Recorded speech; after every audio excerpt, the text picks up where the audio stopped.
መስቀልን ባልካንሳ 31 የሻቢያ ተወካዮች አዲግራት መጥተው መስቀልን ለማክበር ፈልገው ነበር። ኢሳያስ አፈወርቂ ከምታደርገው የኢትዮጵያ የውስጥ ጣልቃ ገብነት አቁም። ይሄ ጥቃት ተደረገ ከተባለ በኋላ ሲያራግቡት የነበረው ፕሮፓጋንዳ ለአሰብ ሲዘጋጅ የነበረውን መከላከያ አማራ ክልል ላይ ያለ ሻቢያም ሆነ የቲፒኤልኤፍ ፋይሎች በእኛ በኩል አብይ አህመድን ለማስወገድ አብረውን ቢዋጉ ሚከፋን አይደለም። እነዚህ የዚህ ሰሞን ወሬ ማድመቂያ ሐሳቦች የወቅቱ ሰበር ዜናዎች ናቸው። ወሎ ምድር ላይ ተፈጠሩ የተባሉ ነገሮች የትመጣቸው ሲፈተሽ ምንነታቸው ሲመረመር ብዙ ጉድ እየተወለደ ነው። ከሻቢያና ከህወሓት ጋር አብረን ብንሰለፍ አንጣላም የሚል የፋኖ አመራር ድምጽ ሲሰማ ያኔ ጠላታችን ህወሓት ነው ብለው ከመከላከያው ጋር አብረው የዘመቱ አይመስሉም ነበር። አስረስ ማረ ዳምጤ መንግስትን ለመጣል ከኛ ጋር ቢሆኑ ደስታችን ነው ሲል ወልቃይትና ራያ ላይ ቁማር እየተጫወተ መሆኑ አልገባውም። ባለሰበር ዜናዎቹም ለሻቢያ የተዘጋጀው ሰራዊት ወሎ ላይ ተደመሰሰ ሲሉ ሉዓላዊነትን ገደል አፋፍ ላይ እንዳስቀመጡት አልተገነዘቡም። ነገሮች እንደ እርስ በርሳቸው በሚሰናሰሉበት በዚህ ጊዜ የወሎው ደስፈቅታ ያልሸፈነው የፕሮፓጋንዳ ናዳ ያልደበቀው ጉድ ዳግመኛ ገርሽቷል። እስክንድር ነጋና ዘመነ ካሴ ጦር ተማዘዋል። አንዱ በሌላኛው ላይ መግለጫ እስከ መስጠትም ደርሰዋል። በዛሬው የኢትዮጵያ ልዩ ዘገባችን ላይ እነዚህን ሰሞነኛ ጉዳዮች ምን ያገናኛቸዋል ብለን እንፈትሻለን። ከወሎ ክስተትን ጀምር። ሰሞኑን በተለያዩ የሚዲያ አማራጮች እንደሰማነው በወሎ ዳግመኛ ውጊያዎች አገርሽተዋል። ከዚህ ውጊያ ጀርባ እየተሰሙ ያሉት መረጃዎች ደግሞ ነገሩን ከፋኖና መከላከያ ግጭት ለህልውና ታገላለሁ ከሚለው ቡድንና ህግ አስከብራለሁ ከሚለው መከላከያ ውጊያ ከፍ ያደርጉታል። በዚህ ነገር ውስጥ ከወደ አስመራ የተዘረጋ ረጅም እጅ ከመቀሌም የሚወነጨፍ ትዕዛዝ አለበት ባዮችም በርክተዋል። ጦሩን በተለያዩ አርሚዎች አደራጅቶ አጋጣሚ ይጠብቅ ነበር የተባለው የህወሓት ቡድን ከፋኖ ጋር ተጣምሮ ትንኮሳ እንደፈጸመና ሌላኛው አርሚ ደግሞ በዚህ ባለመስማማቱ የተነሳ በሁለት የህወሓት አርሚዎች መካከል የእርስ በርስ ግጭት እንደተቀሰቀሰም ሰምተናል። መስቀልን ባልካንሳ 31 የሻቢያ ተወካዮች አዲግራት መጥተው መስቀልን ለማክበር ፈልገው ነበር። ነገር ግን ህዝቡ ተቃወመ። ስለዚህ እነዚህ አመራሮች የሻቢያ አመራሮች በከፍተኛ እጀባ እንግዲህ ህዝቡን ሲገሉ የነበሩ ማለት ናቸው። ህዝቡ እንዳይተናኩሳቸው በሚል በከፍተኛ እጀባ ተመልሰው በጥበቃ ወደ ነበሩበት ተመልሰዋል። እንግዲህ ይሄ ሁኔታ የተፈጠረው ምንድነው መሰለህ? ቅዳሜ ማምሻውን ነው የተፈጠረው ግጭቱ።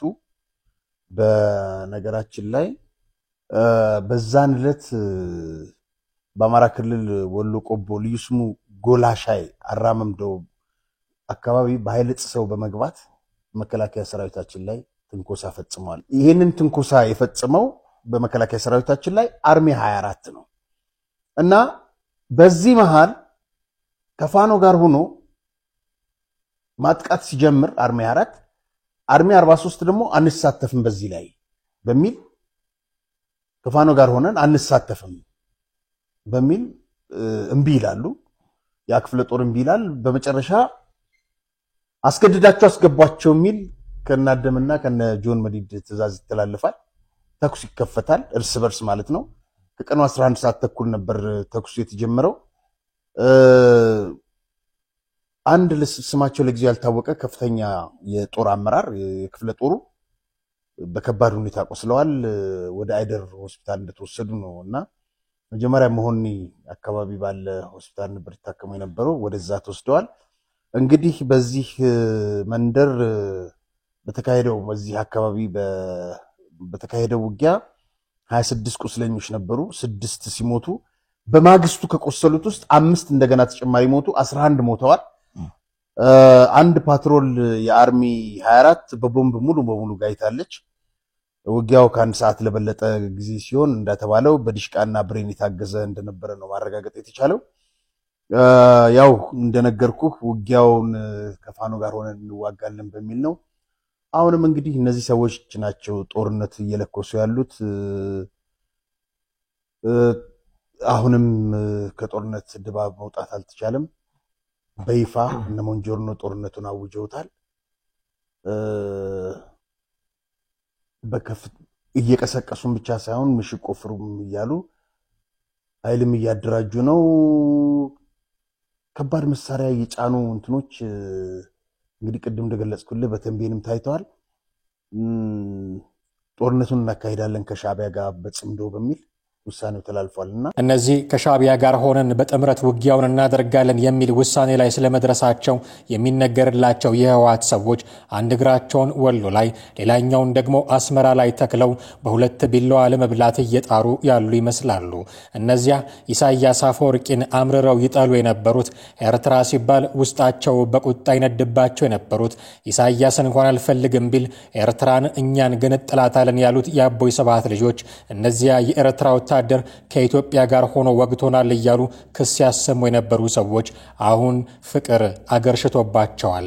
ሰባት ሆነው የመሰረቱትን የትግል ቡድን ያጠነከረላቸውን ሻዕቢያ በሚናፈቅ አይንም ማባበል ጀምረዋል። በዚያ ከደርግ ጋር ሲደረግ በነበረ ውጊያ የፈጠሩትን ጥምረት ዘንድሮም ለመድገም ማለም ጀምረዋል። ኢሳያስ አፈወርቂና ደብረጽዮን ገብረ ሚካኤልም የአዲሱ ጥምረት መሐንዲሶች ሆነው ተልማቸውን እውን ለማድረግ የማይፈነቅሉት ድንጋይ የለም። እናም የዚህ ህብረት አካል ሆኖ መስቀልን በትግራይ ለማክበር ሙከራ ያደረገ የኤርትራ ቡድን በህዝብ እንቢተኝነት ወደ መጣበት መመለሱንም ሰማን። ይህ የሚጠቁመው ፖለቲከኞቹና ወታደራዊ ሹማምንቱ የውሾን ነገር ያነሳ ውሾ ነው ብለው የተዉትን ቂም ህዝቡ ፈጽሞ አለመርሳቱን ነው። ለዚህ ጽምዶ ለሚባለው የሻዕቢያና ህወሓት ጥምረት እንደ ጉዳይ ገዳይ እያገለገለ ያለው ፋኖ ከሁለቱም ጋር አብረን ብንሰራ ደስታችን ወደር የለውም ባይ ነው። ይህን የተናገረው አንድ የፋኖ የበታች አባል አሊያም ፖለቲካን በሩቁ ብሎ ጦር ሜዳው ላይ ያተኮረ ተዋጊ ቢሆን ብዙም ባላስገረመ። ዳሩ ግን የዚህ ሐሳብ አቀንቃኙ ሰው ፋኖ አስረስ ማረዳምጤ ሆነና ነው መገረማችን። አስረስ ስለ ወሎ ሰሞናዊ ክስተት የስልክ ቃለ ምልልስ በሰጠበት ወቅት ነው ይህን በብዙ መልኩ ሊመነዘር የሚችል ሐሳብ ያነሳው። እንደ እውነቱ ከሆነ የተጠቀሱት ሻዕቢያም ሆነ የቲፒኤልኤፍ ፋይሎች በእኛ በኩል አብይ አህመድን ለማስወገድ አብረውን ቢዋጉ ሚከፋን አይደለም ቢሆን ደስ ይለናል። በተጨባጭ ግን አንዳችም አይነት ሶስተኛ ወገኖች ተሳትፎ ያልተደረጉበት ይልቁንም የአፋባ ምኒልክ ዕዝ ወታደራዊ አመራሮች ቀናትን ሳምንታትን ወስደው ያቀዱትን ወታደራዊ ዕቅድ ተግባር ላይ ያዋሉበት የሰራዊታችንም በቂ ዝግጅት አድርጎ በቂ ተተኳሽ ይዞ በእያንዳንዱ ቦታ ክፍለ ጦሮችና ኮሮች በመሰማራት የተሰጣቸውን ቦታ የመሸፈንና የማጥቃት እርምጃና ግዳጅ በመፈጸም የተገኘ አስደናቂ ድል ይትውልድ በራሱ ስሌት በራሱ መስመር በራሱ መንገድ የሰራው እንጂ የትኛውም ኃይል በምንም መንገድ የተሳተፈበት አይደለም መሬት ላይ መጥቶ በመሳተፍ በሐሳብም ጭምር አንዳችም የሶስተኛ ወገኖች አስተዋጽኦ የሌለበት ድል መሆኑን ይልቁንም የአዲሱ የአማራ ትውልድ በራሱ አቅም ማድረግ የቻለበትን ይህንን ታሪካዊ ድል የተቀዳጀበት መሆኑን ይህንን ትግል የሚደግፍ ማንኛውም ሰው ወደፊት ለዝንተ ዓለም ሊኮራበት የሚችል ተጋድሎ መሆኑን ወንድሞቻችን እኛንም ሌሎችንም አንገታችን ቀና እንድናደርግ ያስቻለ ልምድ የተገኘበት ነው። በነገራችን ላይ በቀድሞ በነበረው ከቲፒኤልኤፍ ጋር በነበረው የሰሜኑ ጦርነት የዚህ የምስራቅ አማራ ፋኖ በቀድሞ ስሙ ማለት ነው አሁን ላይ ምኒልክ ዕዝ ሆኖ የተደራጀው ቀላል የማይባል ልምድ ያካበተ ነው። በታሪክ በሰፊው እንደሚወሳው የበላጎሽ ምሽግን ለመስበር 108 የፋኖ አባላት በተሰውበት ተጋድሎ መከላከያ ለበርካታ ጊዜ ሞክሮ ያልቻለውን የበላጎ ምሽግን የሰበሩ በቂ ልምድና ተሞክሮ ያላቸው ናቸው ጓዶቻችን። ከነሱ ባሻገር ደግሞ በተለያየ በቀድሞ መንግስታትም በቅርብ ጊዜም በመንግስት መዋቅርም ጭምር ውስጥ እስከ ኮሎኔልነት ማዕረግ የደረሱ በደንብ የሰከነ የሽምቅ ውጊያን የሚያውቁ መሬት ማንበብ የሚችሉ መሬት ይዘው ማዋጋት የሚችሉ መፈጸም የሚችሉ ወታደራዊ መኮንኖች ያሉበት ነው ምኒልክ ዕዝ። ስለዚህ በእነሱ ድምር ውጤት የተገኘ እንጂ በሶስተኛ ወገኖች የተገኘ እንዳልሆነ መታወቅ አለበት። በአጠቃላይ ግን ቀደም እንዳነሳሁት እነኚህ የተጠቀሱትም ሆነ ሌሎች ኃይሎች ጸረ አብይ አህመድ አገዛዙን በተግባርና በተጨባጭ ቢቀናጁ የጋራ ኦፕሬሽን ብናደርግ በእኛ በኩል ደስተኞች ነን ማለት ፈልጋለሁ። ምንም እንኳን አስረስ ከሻዕቢያም ጋር ሆነ ከህወሓት ጋር አብረን ብንዋጋ አንጠላም ብሎ ቢናገርም አሁን በወሎ የተፈጠረውን ግን ያደረግነው ብቻችንን ነው ሲልም ተደምጧል። ከዚህ በፊት ከህወሓት ጋር በነበረው ጦርነት አስደናቂ ድል ያስመዘገቡ መሆናቸውንና በዚህም ከፍተኛ ልምድ ያካበቱ ስለመሆናቸውም ተናግሯል። ያኔ የህወሓትን ጦር ለመስበር እንዲህ ዋጋ ከፍሏል ያለለትን አካል ነው አሁን ከህወሓት ጋር ቢሰራ ደስ እንደሚለው የሚናገረው። ከአስረስ በተቃራኒ ያሉ ሰዎች ደግሞ የወሎውን ክስተት አስመልክቶ የተሰሩ ፕሮፓጋንዳዎች በሻዕቢያ ዙሪያ ማጠንጠናቸውን በማንሳት ከነገሩ ጀርባ አንዳች ሴራ እንደሚሸታቸው ነው የሚናገሩት። ልክ ይሄ ጥቃት ተደረገ ከተባለ በኋላ ሲያራግቡት የነበረው ፕሮፓጋንዳ ለአሰብ ሲዘጋጅ የነበረውን መከላከያ አማራ ክልል ላይ ያለቀ። ልብ በሉ፣ ለአሰብ ሲዘጋጅ የነበረው መከላከያ አማራ ክልል ላይ ያለቀ። ይህን ንግግር በደንብ አሰቡት። ዝም ብሎ የተባለ ነገር አይደለም። የአሰብ ጉዳይ ወቅታዊ አጀንዳ ስለሆነ ከዛ ጋር አያይዞ ዝም ብሎ የመጣላቸው ነገር አይደለም። ፍጹም እንደዛ አይደለም። በደንብ ታስቦበት የተደረገ ጉዳይ። ቃቁ ምን ማለት እንደሆነ ታውቃላችሁ? እንኳን ደስ አለ ሻዕቢያ እንደማለት ነው። ምንም ስጋት አይግባ እንደማለት ነው። ጦርነቱ ወደኔ ይመጣል የሚል ስጋት ከነበረ ይኸው እዚህ ጋር እንደማለት ነው። እና ተልእኳችንን ፈጽመናል እኮ እንደማለት ነው። የሻዕቢያ ፍላጎት ምንድን ነው ብለናል። እንዳትረሱ። ይሄ ነው ሻዕቢያ ፍላጎት።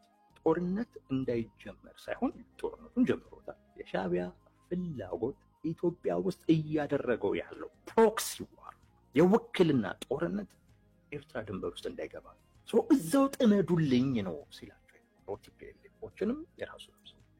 እዚህ አስተያየት ላይ ሰሞኑን እኛ እያለን መንግስት ኤርትራንም ሆነ ህወሓትን ጫፋቸውን አይነካም ሲሉ የነበሩትን ብርጋዴር ጄኔራል ተፈራ ማሞን ቃል ስንጨምርበት በእርግጥም አንዳች ነገር እንድንጠረጥር ያደርገናል። ለዚህ አይነቱ ጥምረት የመከላከያ ሰራዊት የሰጠው ምላሽ ነገሩን በቀጥታ ከባህር በር የጥያቄ ጋር ያገናኘ ነው። መከላከያ ሰራዊቱ ባወጣው መግለጫ ላይ እንዲህ ብሎ ነበረ። እኛ ፖለቲከኞች አይደለንም። ይህ ማለት ግን ፖለቲካን አናውቅም ማለት አይደለም። ስለ ኢትዮጵያችን ብሔራዊ ጥቅም መረጋገጥ ወደን ፈቅደን ስለሷ ስንሰየፍላት አውቀናት እንደሆነ አይጠረጠርም።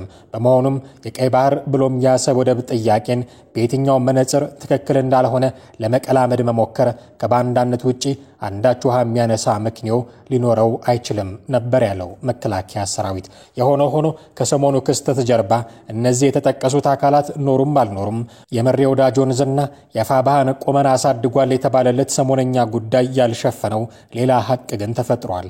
ይህም የፋኖ ትግል ከተጀመረበት ቅጽበት አንስቶ ሲንከባለል የነበረ በቅርቡ በተደረጉ ውይይቶችም ተስፋ ሳይቶ የነሳ ምናልባትም ከዚህ በኋላ ሰዎቹ ስለ አንድነት ቢያወሩ እንኳ እንዲሳቅባቸው የሚያደርግ የቆየ ህመማቸው አገርሽቶባቸዋል። ያ ከ2 ዓመት በፊት የአማራ ህዝባዊ ግንባር በሚል ስም እስክንድራዊ ድርጅት መቋቋሙ የዘመነንና የእስክንድርን እህል ውሃ ለአንዴና ለመጨረሻ ጊዜ የቆረጠ ክስተት ነበረ። ከዚያ ቅጽበት ጀምሮ ሁለቱ ኃያላን በየምክንያቱ የሚናቆሩ በየመግለጫው መልስ የሚሰጣጡ ሆነው ብዙ ቆይተዋል። እናም ፋኖን አንድ የማድረግ ትልም ሰንቀው ጫካ ውስጥ በፈጠሩት ስብስብ በኩል መንግስት አይደርስበትም በተባለ መገናኛ መሪ ለመምረጥም ጥረት አድርገው ነበረ። በዚያ መሪዎችን ለመምረጥ በተደረገው የፋኖ ውይይት ወቅት የተፈጠረው ነገር የሁለቱን ሰዎች ልዩነት እንደ ገደል አስፍቶት አሁንም ድረስ በቀላሉ የማይጠገን ስብራት ፈጥሮባቸዋል። ከስንጥቃቶቹ መካከል እስክንድር ነጋን በመንግስት ጆሮ ጠቢነት መክሰስ ደግሞ አንዱ ነው። የፋኖ መሪዎች ስብሰባዎቻቸውን መንግስት አይደርስበትም ብለው ቢያስቡም በአንዳች ምትሃት ግን ሰው ሁሉ የስልኩን ቅሌት ሲያደምጥ ነበረ በወቅቱ። ለዚህ ቅሌት ተጠያቂ ከተደረጉት ሰዎች መካከል ደግሞ እስክንድር ነጋ ዋነኛው ነው። ፋኖ አልተደረሰበኝም ብሎ ያደረገው ስብሰባውን ኢንሳ በታላቁ አርበኛ እስክንድር ነጋ ስልክ ተጋብዞ ሁሉንም ታድሞበታል ነው የሚሉት የእስክንድር ነጋ ተቃዋሚዎች። የሆነው ሆነና እስክንድርን ያስፈነደቀ ዘመነ ካሴን ያስቆጨ የምርጫ ውጤት ያኔ ይፋ ሲደረግ የአማራ የሚባል ባህር ላይ የተነሳፈፈችው የፋኖ ታንኳ 2 ቦታ ተሰነጠቀች። ከዘመነ ካሴ ካሰግድ መኮንንና ከመሬ ወዳጆ በቀር ሌሎቹ የፋኖ አደረጃጀቶች አዲስ ተመርጦ ለነበረው እስክንድር ነጋ እውቅና ሰጥተው የፋኖ ልዩነት ላይ ታላቅ መስማር ቸነከሩበት። እስክንድር ነጋ በአመራር ብቃቱ በተደጋጋሚ ጊዜ ሐሜት ሲቀርብበት አስተውለናል። ለዚህም ጀምሮ የፈጸመው አቅዶ ያሳካው አንዳችም ነገር የለም የሚለው እውነታ ነው ማስረጃቸው። ነገር ግን ሰዎች ከአመራር ብቃት ማነስ ጋር ብቻ ሳይሆን እስክንድርን በመንግስት ጆሮ ጠቢነትም ጭምር ነው የሚከሱት። አዲሱ የፋኖ አደረጃጀት ከተመሰረተበት ጊዜ አንስቶ እንዲህ ስሙ ሲነሳና ሲጣል ሲተችና ሲሞገስ የነበረው እስክንድር ታዲያ ከረጅም ዝምታ በኋላ ሰሞኑን የድጋፍ ማሰባሰቢያ ፕሮግራም ላይ ንግግር ሲያደርግ ስለ አንድነቱም አብሮ አንስቶ ነበረ። በዚያ ንግግሩ ላይ ብዙም የተጋነነ ነገር አትጠብቁ ማለቱ ለበርካታ መላምታዊ ትርጉሞች ተጋልጦ ነው የቆየው። እስክንድር ከዚህ በፊት እንደነበሩት ንግግሮቹ የኔ ብቻ ሐሳብ ይሰማ የሚሉ አምባገነኖች ለአማራ ትግል የማይጠቅም መንገድን የመረጡ ጎጠኞች አሉ ባይልም ብዙ ተስፋ ተጥሎበት ስለነበረው አንድነት አታካብዱት አይነት ሐሳብ መሰንዘሩ ግን ጥርጣሬዎችን ፈጥሮ ነበረ። እናም እነዚህ ጥርጣሬዎች እርግጥ ሆነው የአፋብኃና የአፋሕድ የተዳፈነ ጦርነት ዳግመኛ ተቀስቅሷል። ቀድሞ እስክንድርን በጆሮ ጠቢነት የከሱት የነበሩ ሰዎች አሁን ደግሞ ከመንግስት ጎን ተሰልፎ ፋኖን የሚወጋ ባንዳ ይሉት ጀምረዋል። ይህን አስመልክቶ የዘመነ ካሴው አፋብኃ ባወጣው መግለጫ ላይ እነ እስክንድር ነጋን ከጠላት ወገን ተሰልፈው የሚዋጉ ነገሮችን ላለማበላሸት ትከሻችን ላይ አዝለን ዝም ብንላቸው ተንጠልጥለው የቀሩ የሚል ስም ለጥፈውባቸዋል። ለመሆኑ ለዚህ የአፋብኃ ክስ ከወደ አፋሕድ የተሰጠው ምላሽ ምን ይሆን? ያለውን ለማስረዳት ከመጀመሪያው አንስቶ እስከ መጨረሻው ድረስ እኛ አንድነት ዝግጁ ነን። አብረን ለመስራት የአንድነት ኮሚቴ አዘጋጅተን በግንባርም እየሄድን በስልክም እየደወልንም ብዙ ሰዎች ለማናገር ጥረት አድርገናል። ኮሚቴ አዘጋጅተንም ኮሚቴዎች አዘጋጅተን እንደ አፋድም እንደ ያን መግለጫ የሰጡበት ሆኖ እንደ አፋ ኮሚቴ ተዘጋጅተው ነበር። በእኛ አራት በእነሱ አራት ግን በጎንደር ቀጠና ያለው አካባቢ አስቻለው ነበር ኮሚቴ ነበር። ከኛ ከአፋድ ውስጥ አመራሮች ጋር መነጋገር ፈቃደኞች አይደሉም። በተለይ በጎጃም ክንፍ አካባቢ ያለው እና ስረስ ለመነጋገር ፈቃደኞች ነበሩ። እሱንን የአንድነት ኮሚቴው የገባበትን የደረሰበትን መግለጫ ሰላም እየገምታለሁ። ኦልሬዲ በዛ አካባቢ ዝግ ነው። በቃ ለመነጋገር ፈቃደኝነት አይደለ የለም። ከነሱ ጋር አብዛኞቹ ማግባቡን ጉዳዮች አንደኛ በአንድነቱ ጉዳይ ለመነጋገር ዝግጁ አይደሉም። አንድነት ይላሉ ግን ለመነጋገር ዝግጁ የሆነ አካል የለም። ሁለተኛ ከነሱ ጋር ለመነጋገር በመርህ ደረጃ እኛ ከህወሓት ጋር ለመስራት ዝግጁ አይደለንም።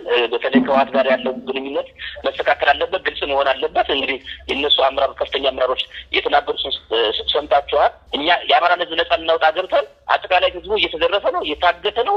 አጠቃላይ በጣም የወንብድና ስራ እየተሰራ ነው ያለው። ይሄ ደግሞ እንደ አፋድ እኛ ትምህርት እንዲጀመር የተለያየ አጠቃላይ ስራዎች እንዲሰሩ ፈቅደናል። በዚህ ስራ ዙሪያ ላይ አጠቃላይ ህብረተሰቡ ከቁጥጥራችን ወጥቶ የተሰደደ አለ። በተጨባጭ እኛ በእኛ ጥናት በተለይ በዚህ በጎንደር ዙሪያ አካባቢ ላይ አብዛኛዎቹ ምስራቅ አካባቢ ያሉ ጎንደር ዙሪያ አካባቢ ያሉ ባለሀብቶች እነዚህ ውጭ ላይ ቤተሰቦቻቸው ያሏቸው ሰዎች ሁሉ ወጥተዋል። ይህ ደግሞ የሆነው ደግሞ ይህ ስርዓት የሌለው በአደረጃጀትና በመርህ አይመራ አካል አለ። ይህ ክንፍ የሚገርፍ ክንፍ አለ፣ የሚታደር ክንፍ አለ። ይህን ክንፍ በጤናማ ሁኔታ እናስተካክለው ስንል እነሱ ዝግጁ አይደሉም። አብዛኞቹ ያግታሉ። አብዛኞቹ ኬላ ላይ በተለይ ማህበረሰባችን በጣም አስቸጋሪ ውስጥ ነው ያለው። ከጠዳ እስከ አርኖ የሚባለው ድረስ እስከ አለምሳጋ ድረስ ባለው ቀጠና ዙሪያ ላይ ሲሆን ነው ያለው። ስለዚህ በቀጠና ዙሪያ ላይ በዚህ በኬላ ዙሪያ ላይ ስርዓት እንዲይዝና አንድ የሆነ ኮሪደር ሆኖ በጋራ የምንሰራበትን ሁኔታ ከነሻምበር ሙሶ ጋር ተነጋግረን እንደ ኮር እንነጋገርና በቃ መንዙር አካባቢ ጠዳ አካባቢ ባሪግንት አካባቢ ህብረተሰቡ የአንድ ገበሬ ብቻ 7 ከብት በዙ ሙቶበታል። ህብረተሰቡ አልቋል። ጨሶች ሙተዋል። ቤተክርስቲያኖች ተደብድበዋል። በዙ እዚያ ላይ ኬላ አያስፈልግም ከሚል አኳያ ብናናግራቸው እንደ ኮር እናገር ብለው ኢንቫይት አደረጉና እኛም ደግሞ እና አርበኛ ደረጀን ይዘን የነሱ እንኳን የሉ አመራሮች ሻምበር ሙሉ ሰው ጋር ተነጋግረን ወደ ሚካኤል አመራን። ወደ ሚካኤል ደብር ስናመራ አንድ እናድርግ ከሚል አኳያ ተወያይቶ ነበር። አርበኛ ሰለሞን ዮሐንስ ባለበት፣ አርበኛ ሰለሞን ባለበት፣ አርበኛ ደረጀ ባለበት፣ የሻምበር ሙሉ ሰው ባለበት ሁሉም የነሱ ከፍተኛ አመራሮች ሌሎችን ይዘው ሊመጡ ተነጋግረን ነበር። በዚህ ቀጣ ልንናገር ቀጠሮ ነበር። ወደዚያ አንድ የኬላውን ጉዳይ ለማሰማት፣ ሁለተኛ በአንድነቱ ጉዳይ ለመነጋገር ነው ወደዚያ ያመራኝ ነበር። ግን እኛ ወደዚያ ስንሄድ አረጋ ሆን ብሎ በዚያ የኛ ሊመጣውን ኃይል ወደኛ ሊመጣ የነበረው ኃይል ተነኮሰው ግጭት ውስጥ እንዲገባ ተደረገ። የሻምበር ሙሉ ሰው ኢንቫይት አድርጎና እኛን ግን ሞርተርና ዲሽካ ተመደብና እኛ ከወንድሞቻችን ጋር አንጋጭም ብሎ እንደሚሻምበል አርበኛ ደረጀ እዛ አባታኝ አባቱን ሰው አለቀሰ። እኔ ወንድሞችን ልመጣ አልመጣሁም። እንዴት የሻምበል ሙሉ ሰው እንዴት እኔ ላይ ሞርተር ይጠምዳል? እንዴት እኔ ላይ ዲሽካ ይጠምዳል? ስለዚህ እኔ ወንድሞች ጋር አልገጠም ብሎ ሸባታ የሚባለው ቀበሌ ከደረስነ በኋላ እንደገና ኃይላችን መከላከያ መሀል ላይ መጥቶ ገባብን። እንግዲህ መከላከያ ጋር አበጥግና ጋር እንደሚገናኝ እግዚአብሔር ወቀው የዚህ ምላሽ ማብቂያ ላይ እንግዲህ ከመከላከያ ጋር ማን እንደሚገናኝ እግዚአብሔር ይወቀው የሚል ይገኛል። ይህ ማለት እነ ዘመነ ካሴ አፋሕድን በወነጀሉበት ክስ እነ እስክንድርም በተመሳሳይ እየወነጀሏቸው ነው ማለት ነው። ነገር ግን ምላሹ ላይ የሰማነው ክስ ይህ ብቻ አይደለም። አፋሕድ ከአፋብኃ ጋር አንድ ላለመሆን ያስቀመጠው አንዱና ትልቁ ምክንያት ቅድም አስረስ አብረናቸው ብንዋጋ ደስ ይለናል ካላቸው ከህዋቶች ጋር አብሮ መስራትን ነው። ይህን ደግሞ እነ እስክንድር ነጋ እንደ ቀይ መስመር እንደሚቆጥሩት ለማረጋገጥ ተከታዩን የማስረሻ ሰጤ ንግግር ተከታትለን እናብቃ። አመሰግናለሁ። ማስረሻ ሰጤ ይባላል። የጎጃም ጠቅላይ ግዛት አዛዥና የአማራ ፋኖ ድርጅት የውጭ ግንኙነትና ዲያስፖራ ጉዳዮች ኃላፊ ነኝ።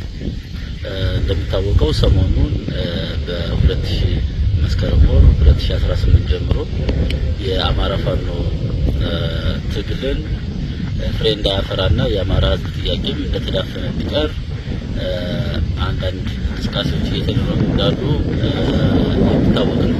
በዚህ እንቅስቃሴ ላይ የአማራ ፋኖ ሊያሳካቸው የሚገቡ ጥያቄዎች ይዟቸው ከቤት የወጣው ጥያቄ እንዳይመለስ ብቻ ሳይሆን ተጠልፎ በታሪካዊ ጠላቶቻችን እጅ መውደቁ በተወሰነ መንገድ አይተናል ማለት ነው።